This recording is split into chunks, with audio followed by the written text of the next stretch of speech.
नमस्कार, मैं कुंदन गुप्ता एक बार फिर से आप सभी का स्वागत करता हूं। आज के इस वीडियो में हम देखेंगे इंटर यानी 12 क्लास के हिंदी 100 मार्क्स के प्रथम चैप्टर यानी बातचीत के सारांश को। और यह सारांश है जो आपके एग्ज़ाम व्यू से बहुत इम्पोर्टेंट है और बहुत बार एग्ज़ाम में आ चुका है। तो चलिए वीडियो को स्टार्ट करते हैं। और वीडियो स्टार्ट करने से पहले आपसे रिक्वेस्ट है कि यदि आप इस वीडियो पे आए हैं तो क्या कीजिएगा, शुरू से लेकर अंत तक देखिएगा। और शुरू से लेकर अंत तक देखने के बाद मैं आपको गारंटी देता हूं कि पूरी तरह से आपको यह समरी याद हो जाएगा। और यदि आपको यह समरी पूरी तरह से समझ में नहीं आया तो अंत में डिसलाइक करके चल जाना। तो ध्यान दीजिएगा क्या कर रहा है कि प्रस्तुत निबंध बातचीत के निबंधकार बालकृष्ण भट्ट है। यानी यह जो निबंध है बातचीत, यह कौन चीज़ है? यह एक निबंध है, यह कहानी नहीं है। यह कौन चीज़ है? निबंध है। और इसके लेखक जो है बालकृष्ण भट्ट है। इनका जन्म हुआ था 3 जुलाई 1844 ईस्वी को। कब हुआ था इनका जन्म? तो 3 जुलाई 1844 ईस्वी को हुआ था। और यह उत्तर प्रदेश के प्रयागराज में हुआ था।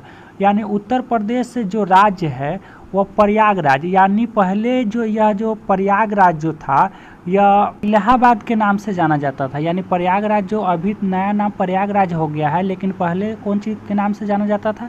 इलाहाबाद के नाम से जाना जाता था। इनके पिता का नाम बेनी प्रसाद भट्ट था। यानी इनके पिताजी का नाम क्या था? बेनी प्रसाद भट्ट। और बालकृष्ण भट्ट के महत्वपूर्ण उपन्यासों में से 2 उपन्यास यानी बहुत ज़्यादा इम्पोर्टेंट है। जो एक है नूतन ब्रह्मचारी और दूसरा का कौन सी है? 100 अजान एक सुजान। तो यह जो 2 जो उपन्यास है बहुत ज़्यादा इम्पोर्टेंट है। और यहाँ तक तो आपका लेखक के बारे में हो गया। और यहाँ से इसके नीचे से चलेंगे इसके निबंध यानी पाठ के अंदर से चलेंगे। तो यह आपको बहुत ज़्यादा ज़रूरी होता है कि ऊपर अगर किसी भी पाठ का सारांश लिख रहे हो तो ऊपर आप क्या कर दो, लेखक के बारे में लिख दो और नीचे से आप सारांश लिखोगे तो बहुत ही अच्छा तरह से मार्क्स मिलता है। तो यहाँ तक आप कर दोगे। यहाँ से क्या है, प्रस्तुत निबंध में बालकृष्ण भट्ट मनुष्य के लिए ईश्वर के द्वारा दी गई अनमोल वाक शक्ति का वर्णन किया है। यानी इस निबंध में बालकृष्ण कहते हैं कि अगर मनुष्य को अगर अनमोल शक्ति के रूप में अगर ईश्वर के द्वारा प्रदान हुआ है तो वह जितना भी शक्ति है वह उन सभी शक्ति में एक वाक शक्ति एक ऐसी है, बोलने की कला एक ऐसी है जो सबसे ज़्यादा अनमोल रत्नों में से यानी सबसे ज़्यादा अनमोल है। तो यह सच बात है कि अगर मनुष्य को ईश्वर के द्वारा अगर जितनी भी शक्तियाँ मिली है उन शक्तियों में सबसे ज़्यादा अगर अच्छा खासा है तो वह वाक शक्ति है। क्योंकि वाक शक्ति के द्वारा ही हम किसी के सामने अपने विचारों को रख पाते हैं और किसी को इम्प्रेस कर पाते हैं। आगे क्या है कि इस पाठ में लेखक कहते हैं कि हम मनुष्य में यदि वाक शक्ति न होती तो ये सारी दुनिया गूंगी प्रतीत होती। ये सही बात है कि यदि हमारे अंदर वाक शक्ति नहीं होती तो कोई किसी से मतलब नहीं रखता और सारा का सारा दुनिया कौन चीज़ है? गूंगी प्रतीत होती। आगे क्या है कि सभी लोग ऐसे हो जाते मानो लुंज पुंज है। सब लोग लुंज पुंज की अवस्था में एक कोने में चुपचाप बैठे नजर आते। यानी किसी को भी किसी से मतलब नहीं होता। यदि हमारे अंदर बोलने की कला नहीं होती तो कोई भी व्यक्ति किसी से कोई मतलब नहीं रख पाता और सब कोई ऐसे बैठता जैसे मानो क्या कहते कि लुंज पुंज हो, कोई किसी से मतलब नहीं रखता और एक कोने में ही आराम से चुपचाप बैठे नजर आता। तो आशा करते हैं कि आपको बहुत ही अच्छा तरह से समझ में आ रहा होगा और वीडियो पूरा देखो, आपको बहुत ही अच्छा तरह से एक ही बार में समझ में आ जाएगा कि यह चैप्टर आखिर कहना क्या चाह रहा है। आगे क्या कह रहा है कि आगे लेखक बातचीत के अनेकों प्रकार बताए हैं। यानी जितना भी अनेक प्रकार बताए हैं बातचीत का कौन सा कितना प्रकार है, वे कहते हैं कि घरेलू बातचीत केवल मन रमाने का तरीका होता है। इस प्रकार के बातचीत में केवल प्रेम और सादगी नज़र आता है। यानी घरेलू जो बातचीत है, घरेलू बातचीत में तो किसी प्रकार का आप बिजनेस वाला जैसे बात थोड़े कर सकते हो। वह तो एक प्रेम और सादगी होता है, वह एक मन रमाने का ढंग होता है। यदि आप मान के चलो कि ऑफिस जाते हो या कहीं और जाते हो कमाने, तो वहाँ पर जिस तरह से बात करते हो, क्या घर पर भी वैसे ही बात करते हो? तो वैसे तो बात नहीं करते हो। घर पर आपको प्रेम और सादगी से बात करना होता है। तो इस प्रकार है। आगे क्या है कि ध्यान दीजिएगा, इसमें किसी प्रकार का लाभ हानि का कोई बात नहीं होता। घर पर अगर बात करते हो तो कोई लाभ हानि का बात थोड़े करते हो, आपको सिर्फ और सिर्फ प्रेम जैसा बर्ताव करना होता है। आगे क्या है कि लेखक के अनुसार जिस प्रकार मनुष्य की ज़िंदगी को मज़ेदार बनाने के लिए खाना पीना चलना फिरना जरूरी है, ठीक उसी प्रकार बात करना भी अति आवश्यक है। एकदम सही बात है कि अगर मनुष्य को जिस प्रकार चलने फिरने के लिए और चलना फिरना खाना पीना अत्यंत ज़रूरी है, ठीक उसी प्रकार बातचीत भी करना बेहद ज़रूरी है। बातचीत अगर एक मनुष्य दूसरे मनुष्य के साथ करता है तो वह अपना जितना भी हो विचार वह विचार व्यक्त कर पाता है, जिससे उसका मन पूरी तरह से कौन सी हो जाता है, हल्का हो जाता है। कह रहा है आगे देख लीजिएगा, ध्यान दीजिएगा। आगे क्या है कि कभी कभी हमारे मन में मवाद या धुआं जम जाता है, ठीक उसी प्रकार जैसे अभी बताया है ना कि अगर मान के चलिए किसी प्रकार का कोई टेंशन हो, वह तनाव वह पूरी तरह से हमारे दिमाग को घेर ले तो जम जाता है। उस समय यदि हम किसी से बात करते हैं तो हमारा मन बातचीत के जरिए हल्का प्रतीत होता है। यानी हमारे मन में अगर किसी प्रकार का कोई टेंशन है तो वह सारा टेंशन पूरी तरह से भर जाता है, और लेकिन भर जाने के बाद यदि हम किसी से अपना बात करते हैं तो बात करने के बाद कौन सी हो जाता है, मन हल्का हो जाता है।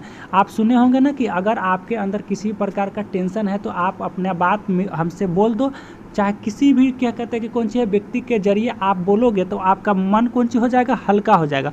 और यह सच बात है, साइकोलॉजी भी कहता है कि अगर आप किसी प्रकार का कोई टेंशन हो तो आप अपना बात विचार को किसी के सामने प्रदर्शित कीजिए। आप प्रदर्शित कीजिएगा तो वह भी आपके लिए तो कुछ बोलेगा ना, तो आपका मन कौन सी हो जाएगा, हल्का हो जाएगा। आगे क्या है कि लेखक कहते हैं कि बातचीत हमेशा ही अपने बराबरी के लोगों के अनुसार होती है।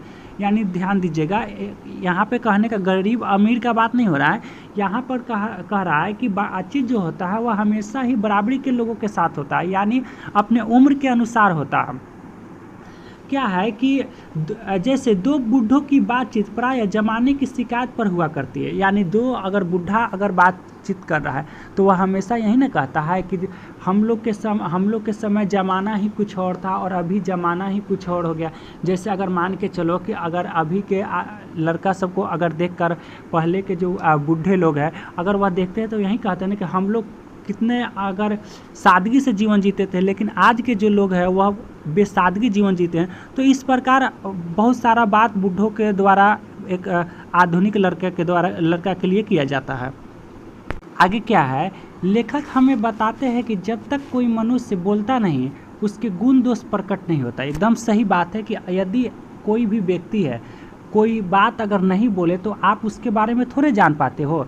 जैसे कि अगर मान के चलो कि आप दोस्तों के सामने हो, लेकिन एक दोस्त ऐसा भी हो जो वह चुपचाप खड़े रहे, वह किसी से भी कोई बात नहीं करे, या कोई भी अगर अदर व्यक्ति है वह कुछ भी अगर किसी से नहीं बोले, तो क्या आप उसके बारे में जान पाओगे? नहीं जान पाओगे, क्योंकि वह जब तक किसी से बात नहीं करेगा तब तक आप उसके बारे में नहीं जान पाओगे। साइकोलॉजी भी कहता है कि अब यदि आप किसी के बारे में जानना चाहते हो तो वह बोलेगा तभी आप जान पाओगे, नहीं तो उसके बारे में आप नहीं जान पाओगे। तो गुण दोष प्रकट नहीं होता, उसके बारे में आप नहीं जान पाओगे कि क्या उसके अंदर गुण है और क्या उसके अंदर दोष है। उनके अनुसार यानी लेखक के अनुसार वास्तविक बातचीत हमेशा ही दो व्यक्तियों के बीच होता है। यानी वास्तविक बातचीत करना है तो हमेशा ही कितना व्यक्ति के बीच होगा, दो व्यक्ति के बीच होगा। दो से अधिक व्यक्तियों के बीच की गई बातचीत का कोई अर्थ नहीं निकलता और वह राम रमौल वाली बातचीत कहलाती है। यानी इस पाठ में कहा गया है कि दो व्यक्तियों के बीच अगर बातचीत होता है तो वह वास्तविक बातचीत होता है। यानी आप जो कहोगे वह व्यक्ति सुनेगा और वह व्यक्ति जो कहेगा आप सुनोगे। लेकिन दो से अधिक व्यक्ति अगर होता है तो आप बातचीत का कोई अर्थ नहीं निकलता है, आप कह रहे हो कोई कुछ और वह सुन रहा है कुछ और, तो यह सारा बात हो जाता है। यहाँ से पैराग्राफ आप चेंज कर दोगे तो अच्छा रहेगा। अंत में लेखक मानते हैं कि बातचीत करने का हुनर अर्थात आर्ट ऑफ कन्वर्सेशन सबसे अधिक है। तो सबसे अधिक कहाँ है, तो यूरोप के लोगों में पाया जाता है। यानी इस निबंध में बताया गया है कि सबसे ज़्यादा आर्ट ऑफ कन्वर्सेशन यानी बात करने का हुनर है, वह शैली है, सबसे ज़्यादा अगर पाया जाता है तो कहाँ के लोगों में, तो यूरोप के लोगों में सबसे ज़्यादा पाया जाता है। अतः बातचीत का उत्तम तरीका यही है कि हम अपने अंदर एक ऐसी शक्ति पैदा करें जिससे हम स्वयं से बात कर सकें, यानी किसी और को का मतलब नहीं हो, यानी बातचीत करने का सबसे अगर अच्छा तरीका, सबसे अगर उत्तम तरीका यही है कि आप अपने अंदर एक ऐसी शक्ति पैदा करें कि जो स्वयं से बात कर सके। अगर यदि कोई अगर बात करे या ना करे, आप अपने आप के मन को, आप अपने आप के जो मन है उस मन को किसी प्रकार का दुखी नहीं करो और वह अपने आप से बात कर लो। तो यह बहुत ही अच्छा तरह से बताया गया है कि आप अगर अपने आप से बात कर लेते हो तो किसी और से कोई मतलब नहीं रहता है और आपको किसी प्रकार का कोई दुखी नहीं कर पाएगा। तो अंत में यही कहा गया है कि एक ऐसी शक्ति अपने अंदर पैदा कीजिए जो स्वयं से बात कर सके, किसी और से कोई मतलब नहीं रहे। तो यहाँ तक आपका वीडियो समाप्त होगा और आशा करता हूँ कि आपको बहुत ही अच्छा तरह से समझ में आया होगा। इसीलिए आपको कहते हैं कि शुरू से लेकर अंत तक देखिएगा और अंत तक देखने के बाद वीडियो बहुत ही अच्छा तरह से समझ में आएगा और यह बहुत ही अच्छा तरह से आप नोट्स बना लीजिएगा ताकि एग्जाम में अच्छा तरह से लिख सकें। तो thanks for watching the video. मिलते हैं अगले वीडियो के साथ।